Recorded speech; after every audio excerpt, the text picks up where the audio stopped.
This show is produced by the Hartman Media Company. For more information and links to all our great podcasts, visit hartmanmedia.com. Hey, Jason, this is Scott Crook. I was on the Empowered Investor Zoom call last night and just so thankful for the value that's created inside that group. And, you just consistently bring subjects that are so important and relevant to what I'm needing and I believe other investors need. So thank you so much. I appreciate you and all that you've done for helping us become better investors. Thanks, man. Welcome to the Creating Wealth Show with Jason Hartman. You're about to learn a new slant on investing, some exciting techniques, and fresh new approaches to the world's most historically proven asset class that will enable you to create more wealth and freedom than you ever thought possible. Jason is a genuine self-made multimillionaire who's actually been there and done it. He's a successful investor, lender, developer, and entrepreneur who's owned properties in 11 states, had hundreds of tenants, and been involved in thousands of real estate transactions. This program will help you follow in Jason's footsteps on the road to your financial independence day. You really can do it. And now, here's your host, Jason Hartman, with the complete solution for real estate investors. Welcome to episode 2072, and today what we are going to talk about is absolutely huge. It is game-changing for the real estate industry. Well, I should say potentially, because it's never over till it's over, but a very big case that I have mentioned it before was just decided literally yesterday. This is a case that involves accusations that many big players in the real estate industry were a cartel, that they are price fixing, that they are violating antitrust laws and conspiring to raise the cost of transacting real estate and profit from limiting choices for consumers. And stay till the end, because my opinion on this may surprise you. I spent half of my career in the traditional real estate industry. One of the big parties in this case settled out before the case was decided for $56 million. And I thought, and many people in the industry thought, they were crazy. But it turns out that they were pretty smart, and that is REMAX. So we're going to take a look at the multidimensional nature of this case, how it affects you, how it affects the industry as a whole, what it means for the future of real estate prices will be impacted by this, the whole inner workings and outer workings of the real estate industry could be changed dramatically. When I say this is not clickbait. This is not hype. This is a big deal. So let's go into it. Well, some of the headlines include this one: an earthquake just hit the real estate industry as class action ruling comes down. The only question is a big or a small quake. The National Association of Realtors, their chief legal officer said, quote, "This will have major consequences on the real estate industry and the profession for years to come." Now, National Association of Realtors, why are they important? Well, I am not a member of NAR, but I was for half of my career. I was required to be a member of NAR for half of my career. And in about 2005, when I sold my traditional real estate company to Coldwell Banker, I did not continue as a member of NAR, but I could have. And, there's good reason to say that maybe they are a cartel. We will get into that and kind of examine both sides of that. Okay, let's keep going here with some of the headlines. So I tweeted this yesterday, or X'd it, I guess you could say. A Missouri jury finds NAR and several big brokerages guilty of conspiring to inflate commissions. After 2 weeks of testimony, the Kansas City jury found NAR, Home Services, and Keller Williams guilty of collusion to keep commissions high. Now, probably most people listening in the public, if you're not in the industry, you probably think commissions are too high.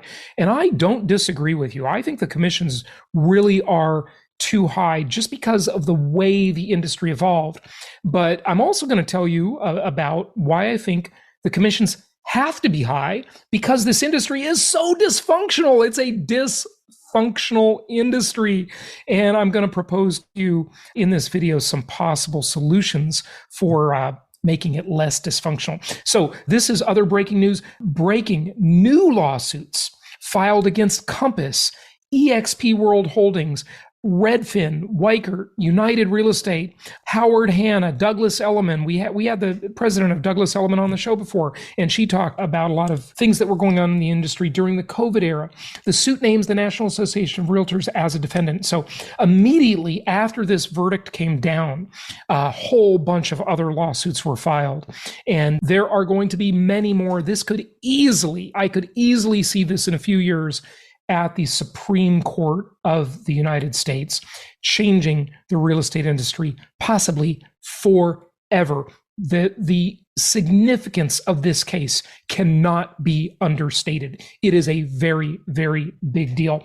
Okay, so what happened? Well, this federal jury in Kansas City found that NAR, the National Association of Realtors, which, by the way, is the largest or one of the largest trade lobbying organizations in the entire world, with, I think, about 1.6 million members now. And some of these largest brokerages, they said they have colluded, and they fined them $1.78 billion. And this is not just 1.78 billion. Now, you may be familiar with the big case that I won just over a year ago. Myself and two of my companies won this case in federal court in Fort Lauderdale. You can look it up, against a competitor that was trying to badmouth me and writing all kinds of falsities on the internet, spreading them about me to try and gain market share. And the jury, in my case, found them liable for civil RICO, racketeering, conspiring against me. And, they were doing this. And what does that mean? When there is a RICO case, they are basically liable for treble damages.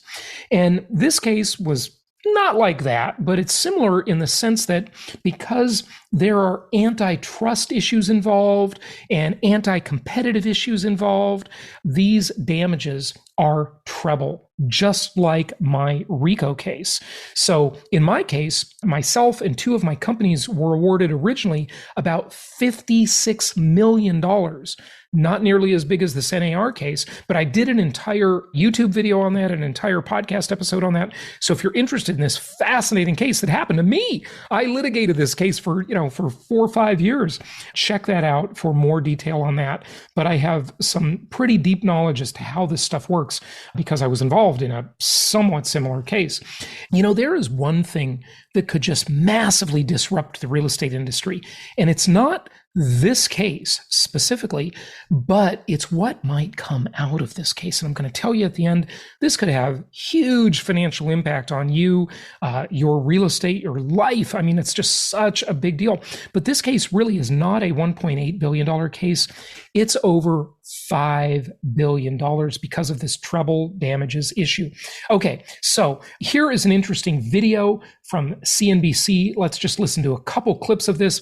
This is the lawyer that won the case and a real estate person arguing with him about the case. So let's just take a look at this for a moment. All right, so what does the ruling mean for the industry at large and maybe what you pay for a home? Where do we go from here? Joining us now on set is Beth Friedman. She is the CEO of Brown Harris Stevens and a member of the National Association of Realtors, and Michael Ketchmark, the lead attorney of that lawsuit representing 500,000 homeowners in Missouri. Beth and Michael, thank you for joining us. So why is he representing 500,000 homeowners in Missouri? Well, because they achieved getting class action status. The court awarded them class action status. So this represented just these people in Missouri, but this will now become a national issue. Remember, the amount of transactions every year in the United States are approximately 4 to 6 million transactions. So this is ginormous. This case is so big and so wide reaching. Here, first to you, Michael, what is big settlement here? 1.8 or verdict, I should say, $1.8 billion. First up, where does that money go? Is money going to be kicked back to people who bought homes, or where? Sure. I mean, we view it as a day of accountability. And I told the jury, this case is simple. It comes down to premises I learned when I was in kindergarten. If you take something that doesn't belong to you, you give it back. the money will be returned to the homeowners. Well, that's not really true, as we know, because the lawyers will get most of the money.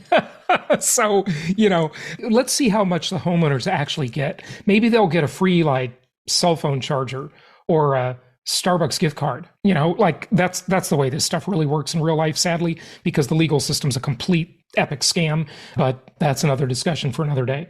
That were the victims of this rigged system. It's been going on in our country for about 100 years, and it stops today. And we're going to hold these corporate real estate companies and National Association of Realtors accountable for their conduct. And I understand you are ready or have already filed more lawsuits? Yeah, the day that the minute that verdict came in, we filed a lawsuit against the National Association of Realtors and these other large corporate real estate companies to bring the same relief nationwide. And we expect the damages in those cases to be in excess of $100 billion. And look, so think about that, $100 billion. It's impossible for the real estate industry to win this. Okay. I mean, think about it. Now, obviously, it's going to be appealed. That will take years to work its way through the system. But maybe the total value of all these real estate companies is $40, $50 billion or something. There's no way they could pay this, right? If there's $100 billion award, it's just impossible to pay. We are wasting right now about $50 billion a year in wealth that's being taken out of the pockets of homeowners and transferred over to these corporate machines that have taken over real estate. And it's got to stop. See, that's the thing that's interesting about this. The money they sued for and then, won, it's not in the hands of the brokerages, really. Most of that ends up in the hands of the individual real estate agents. Look, I owned a traditional real estate brokerage for 8 years. And let me tell you something. I made way more money as a salesperson for REMAX. I was one of the top REMAX agents in the entire world. I worked there for 12 years, right? And I did extremely well. And I always thought, I want to own the brokerage to move up the ladder, right? And I did do that. But I came to find that being a top agent is much more lucrative than being an owner of a brokerage because, the brokerage gets a smaller portion of that commission, of that pie. So most of this money has already been transferred to the agents, right? NAR, you're going to hear him talk about how much they receive in dues. It's just not even that much really compared. I mean, it's a lot, of course, because it's a huge organization, but compared to the amount of money at stake here, it's really not that much. So let's listen. Association of Realtors takes in almost $250 million in fees. $250 million in fees every year, right? So, then they spend that on lobbyists and they lobby Congress, right? From local real estate agents because they have a stranglehold on the market. And that's okay, Michael, but that's the NAR. He's talking about the NAR, National Association of Realtors, which you are a member. Yep. But are you a corporate machine? No, we are not. And I can't comment on the lawsuit because it was in Missouri. So I'm not of course she talk could about that. comment on it. What I can say is that the majority of all real estate transactions are done with two agents, a buyer's agent and a seller's agent. And what is being said, I think, is completely untrue. It takes away from the fact that the buyer's agent adds incredible value to the transaction. Okay, so she's absolutely right about that. What's at issue here is, when you list a property for sale, right, it goes into the multiple listing service because National Association of Realtors, when you're a member, you are required to cooperate with other real estate agents, other realtor members. And that's actually a good thing. I mean, our system in the US is dramatically better than it is in other countries. It is so much better for the consumer that you have access to the full market. Look, I got back from Brazil a couple of weeks ago, and that was my 92nd country. I've now visited personally 92 countries, and I have spent just days and days and days, maybe weeks, looking at real estate in these countries. Okay. I have gone around with brokers, real estate agents. I have met with attorneys, title companies, lenders, banks in many of these countries, probably more than half of them that I visited. Look, folks, I never stop working. I live, eat, and breathe this stuff. I love this business. I love real estate investing. So, I can tell you that it is really difficult to look for properties in other countries versus the United States.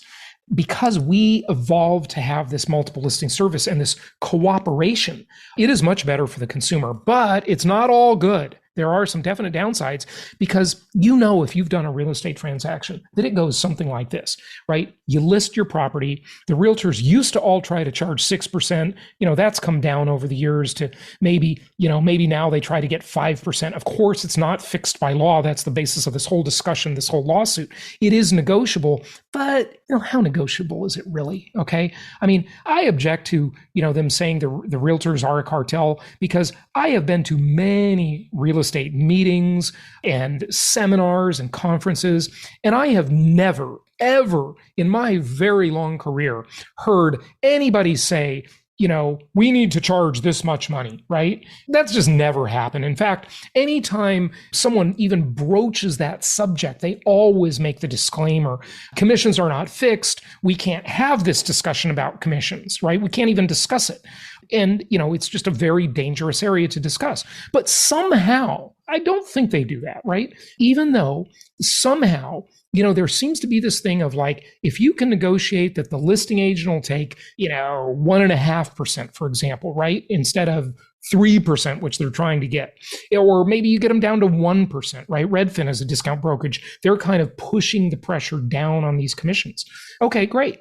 Somehow, though, the buyer's agent, through the MLS, through the way the cooperation works, it used to be that like they wouldn't even show your property unless you paid them 3%, right? And then it became like 2 to 2.5%. Okay. And look, these are not fixed. They are totally negotiable. But I tell you, as a seller, whenever I sell a property, I don't know.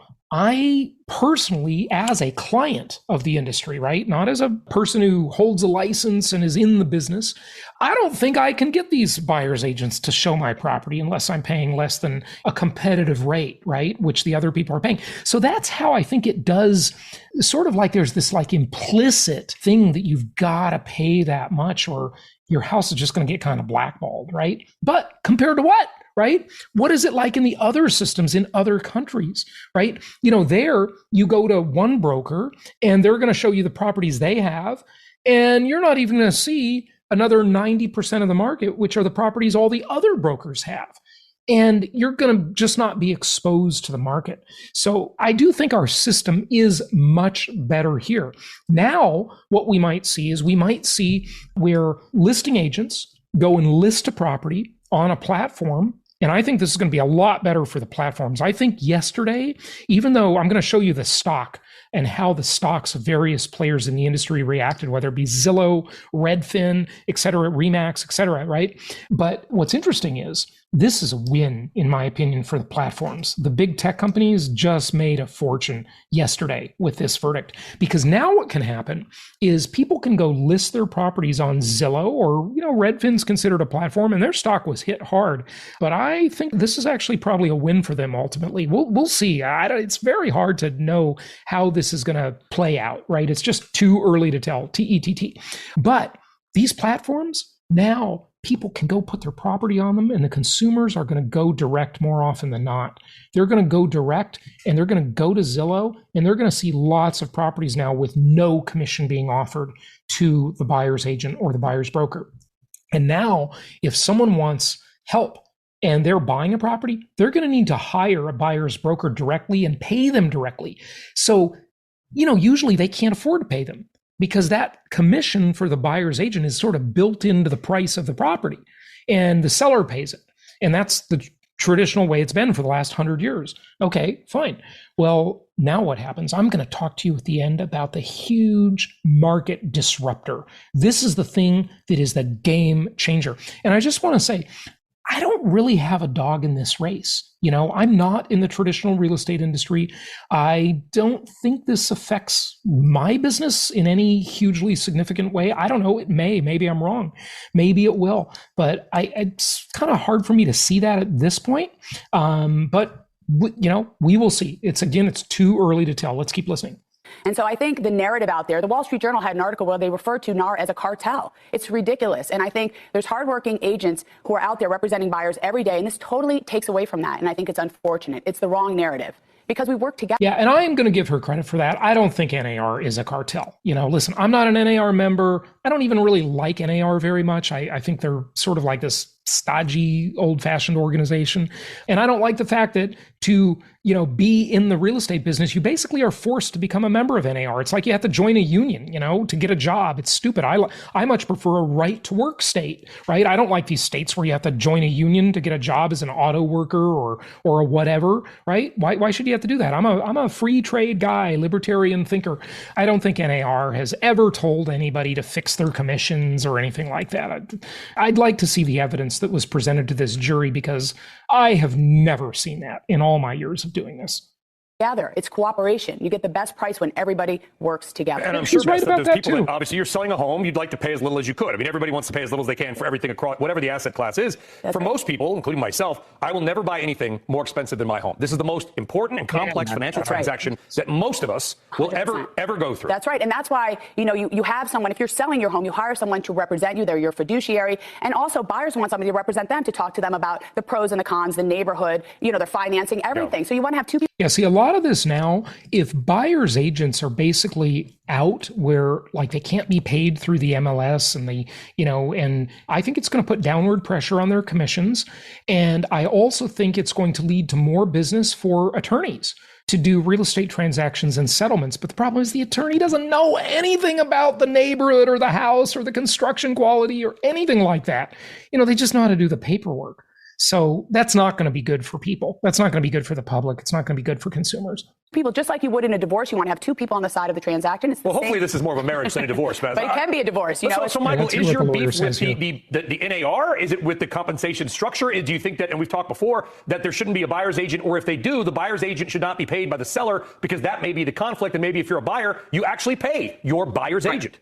We got nothing against buyer's agents. I think they're awesome. But the person they should pay for is the person they're working for. With this member of the National Association of Realtors, she just gave away the case. She said you have competitors who are working together. They're colluding together to fix the prices at 6%. I mean, that's what's happening. That's what the jury heard 2 weeks of evidence of. We revealed the documents. We revealed the videotapes. We revealed all of the emails. And the CEO of the NAR testified at trial and took the stand, and we exposed him for what he is. It is a cartel. It's a cartel. It is not a cartel. I really take offense at that. It is not a cartel. I'm sure you do. And I take offense at the... Yeah, that's ridiculous. I don't think it's a cartel. Okay. But somehow these commissions are really, really high. And I actually think they're too high. Okay. Now, I know I'm going to get a lot of hate from my colleagues in the industry about that. But the reason they're too high, let me tell you why they're too high. Okay.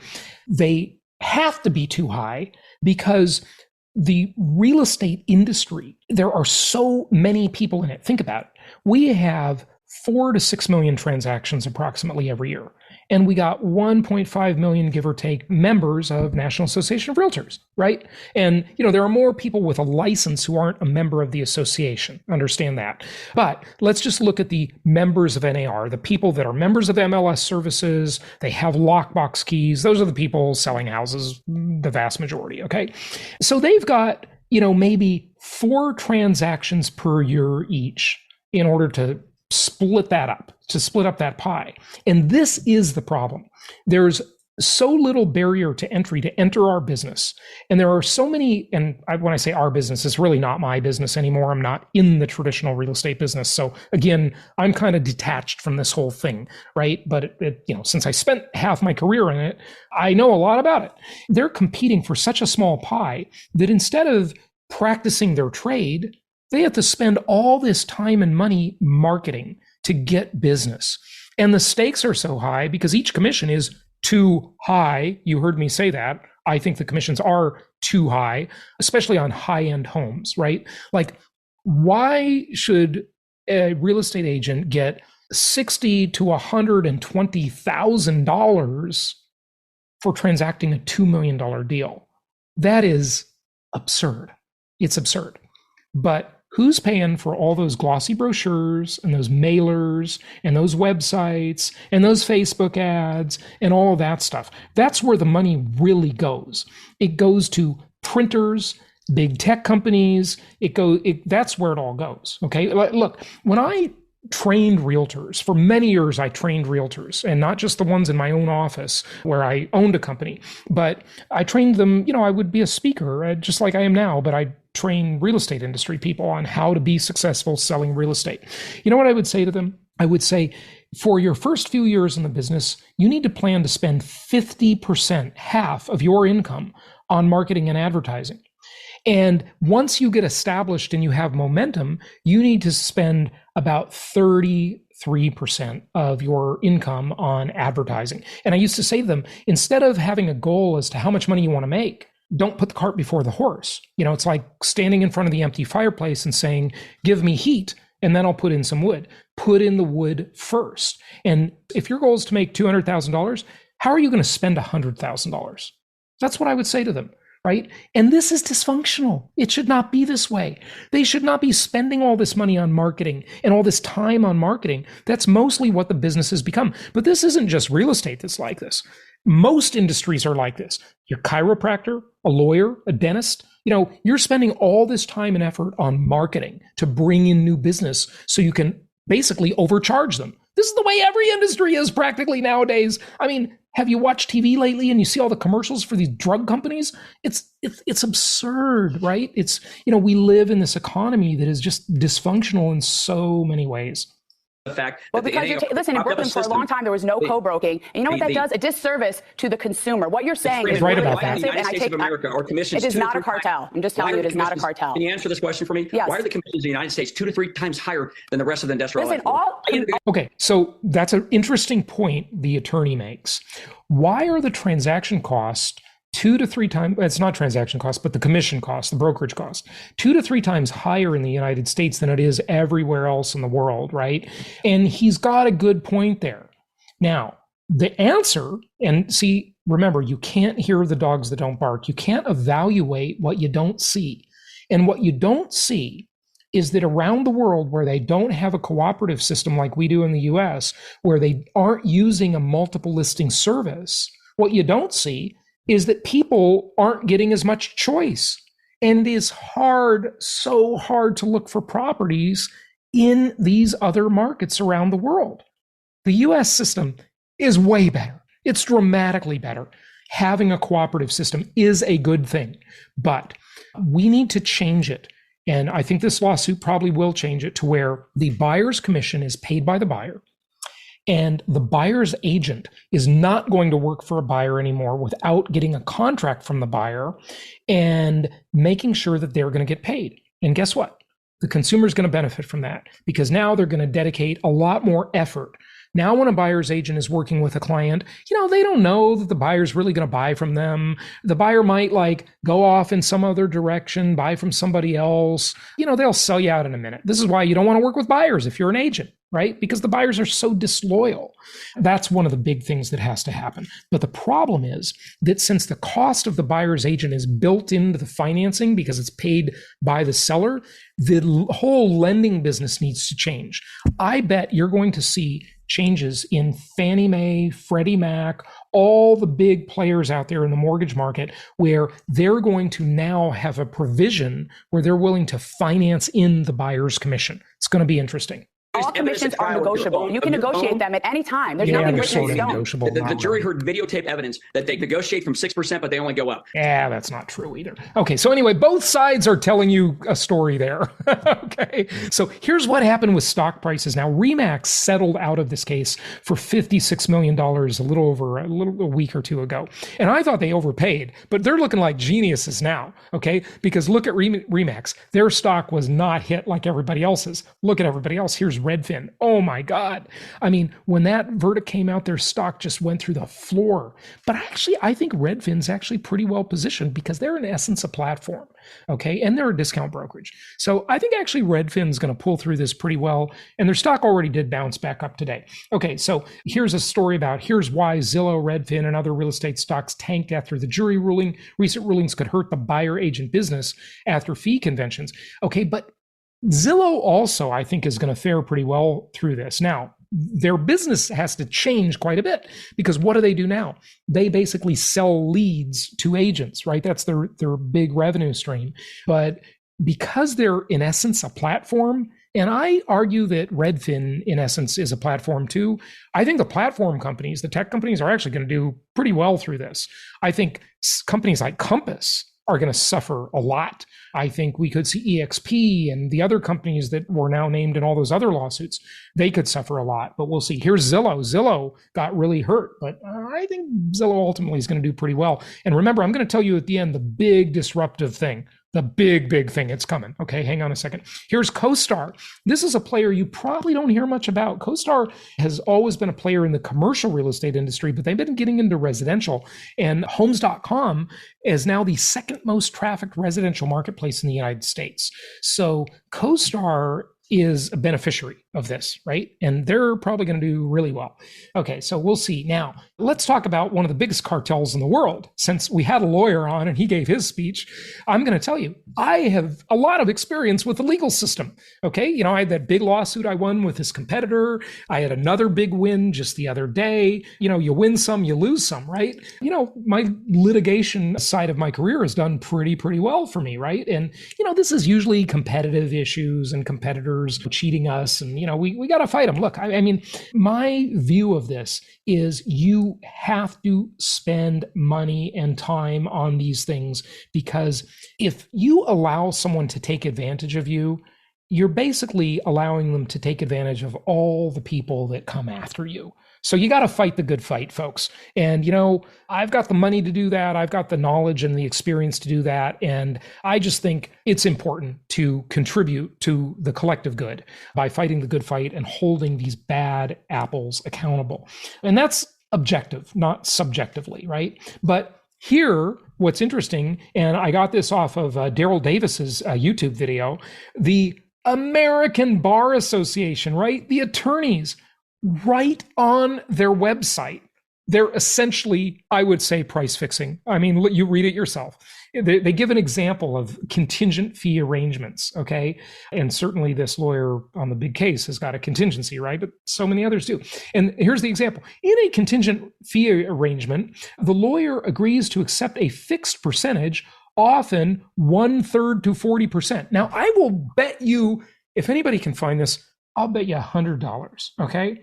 The first person comes back, listen, first person comes back, I'll give them $500, okay? I'll bet you $500. You cannot find something like this on the National Association of Realtors website.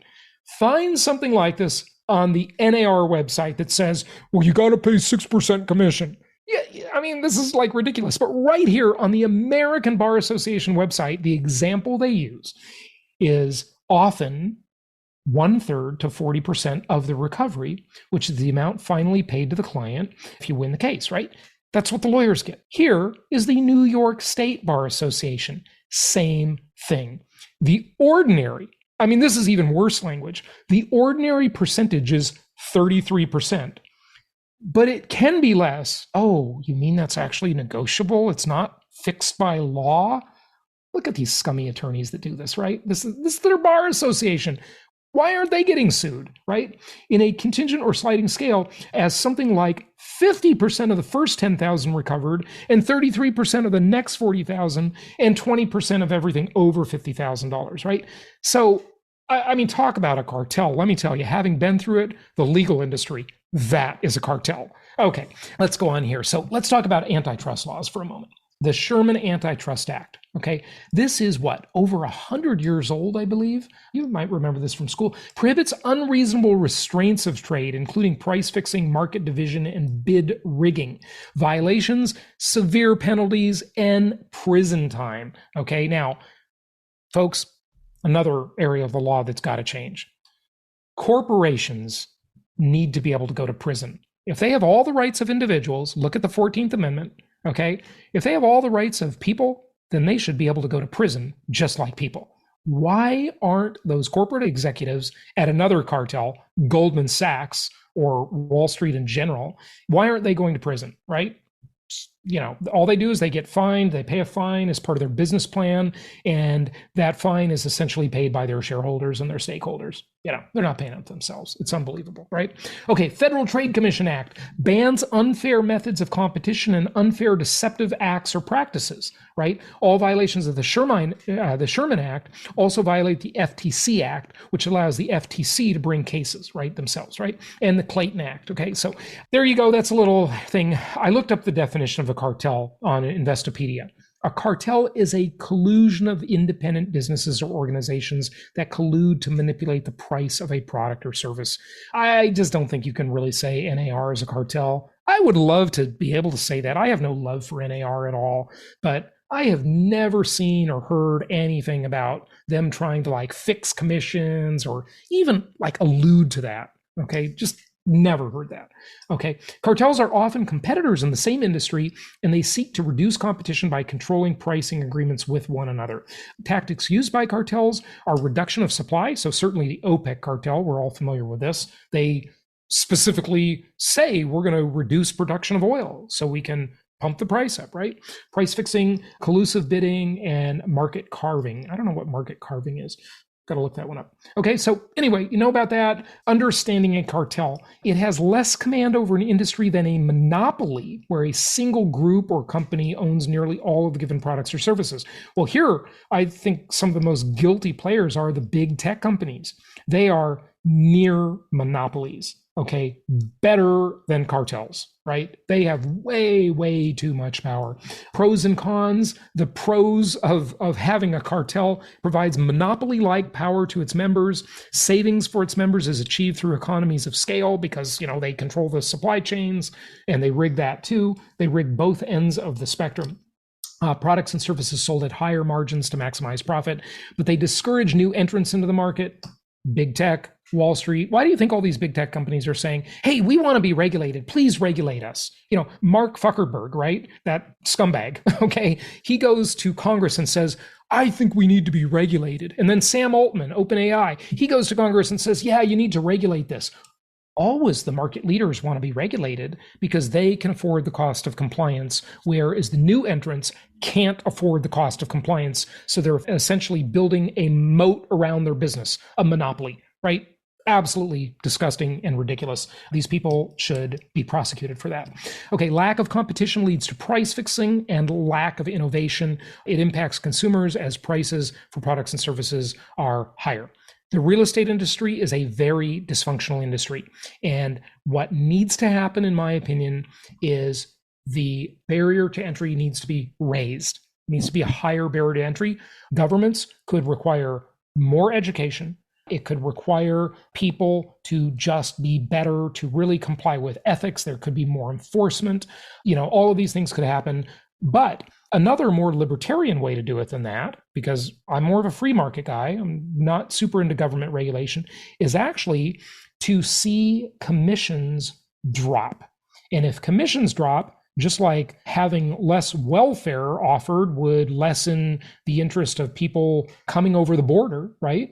Then you would see fewer people interested in getting into these highly lucrative, insanely lucrative businesses where you can make like these giant fortunes because the commissions are so high, right? The reward is so high.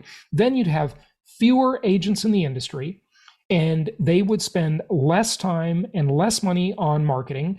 They would do a higher number of transactions each, and the consumers would be better served all the way around. Your realtor should be an expert technician.